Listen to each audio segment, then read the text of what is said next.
I was pretty much brought up in a very loving household, very supportive parents. Um, my original dad did die. That may have affected me, but I was really young. Had a really good upbringing, like I said. When I was around 17 or 18, I experimented with some drugs and alcohol. That affected my classes, skipping classes, drinking, partying. I basically was dealing with maybe what I was thinking, maybe rejection, because I was sort of picked on a little bit. My schools, I didn't really get it along with people, so I thought. So I just kind of hung out with whoever would hang out with me. Thus, maybe buy some alcohol and, hey, I have friends. But during that time, I became homeless. My parents moved up north. I was 19. I figured I'm on my own, I'm an adult. So I stayed at the Men's Y. And that is where my first encounter with God was. I read like a 4 spiritual law, read the tract, and it hit me. I read it and I prayed it, and I know for sure that God entered my life that day. Everything was good. Things were going well. I eventually had to leave the Men's Y. I had some abuse happen to me, and so that kind of spun me out of control. I was reverted back to what I knew. I didn't have a really solid biblical foundation, even though I was attending church and got baptized and all that. So I started drinking and partying. That lifestyle lasted 30 years, pretty much. Living the hippie, gypsy lifestyle, covering up the hurt, drowning out the pain, not dealing with reality, drinking, partying, everything that goes with that lifestyle really just threw me into being violent. I've gotten into a lot of legal troubles because of that, in and out of jails. Things were just spiraling totally out of control. I felt like a pinball, just bouncing around, just no stability. Everything I tried to do to try to better myself, college, thinking how, get a degree, maybe something will happen. When everything kind of turned up, or life kind of happened, I threw in the towel. I call them roadblocks. I would just quit. I give up, done. I tried it, not working. Didn't seem like anybody cared. I was totally feeling abandoned, totally feeling like nobody cares. I don't even think God cared. I was suicidal. It was really bad. When I was first diagnosed with severe manic depression, severe anxiety issues, post-traumatic stress because of the abuse I took, my life sort of made sense, and getting on medications and sort of a stable living in situation was helping, but I didn't have any church contact.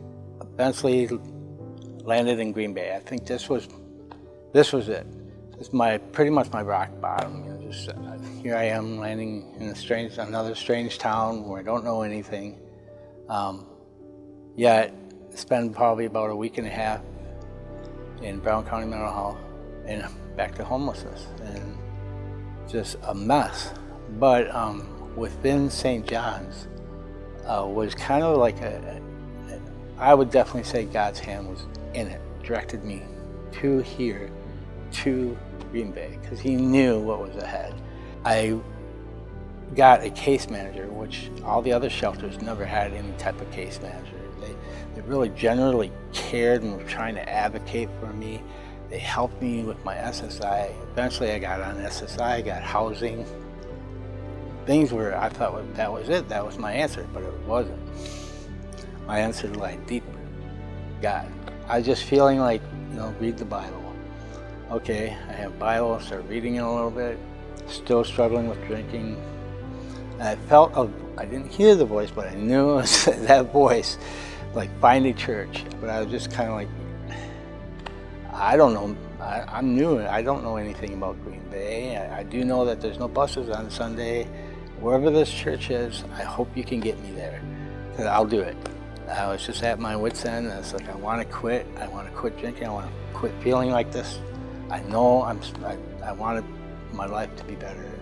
Somehow it's supposed to be better than this. And I looked it up on my phone, Googled churches in Green Bay, and lo and behold, 5 blocks. And I have no excuses. All those excuses about rides and buses and nothing. So I'm like, all right, I'm gonna go down there and check it out. And I've been here ever since. When I first walked in the doors, not knowing anything and nobody knew me, it's like, hey, how you doing? And welcome. And I'm like, I've never been here before. I didn't fit right in. It was just like, psh, everything that I thought, all the barriers just gone, just instantly. I found out that they do ministries and outreaches. That was the difference for me, is getting instantly involved with going back to St. John's. I just got out of there, so it was really cool to go back on the other side and just kind of minister and show that hope. Yet I was still kind of struggling. I was still dealing with trying to really put down alcohol. And then a friend who comes here to church, Kevin, told me about Celebrate Recovery. Within that group, that's really where both of these pieces put together. That recovery, this church, I was learning how to handle life, because when life threw me curveballs, I didn't know how to handle it. I would drink. I would just avoid it. But within that group and coming here and learning about God and getting deeper and digging deeper into Him, I learned how to accept that life isn't always perfect. Things happen. How do you deal with that without using? That's what I learned to Celebrate Recovery, learned from people here. And it's just been a godsend. It's just incredible that I do not have those same struggles, those same things that led me down these rabbit holes. Those things don't exist in my life anymore. And that is like the biggest victory I think that God has given me, is just to learn how to deal with life at life's terms. That I have a big, wonderful, loving God that I can pray to.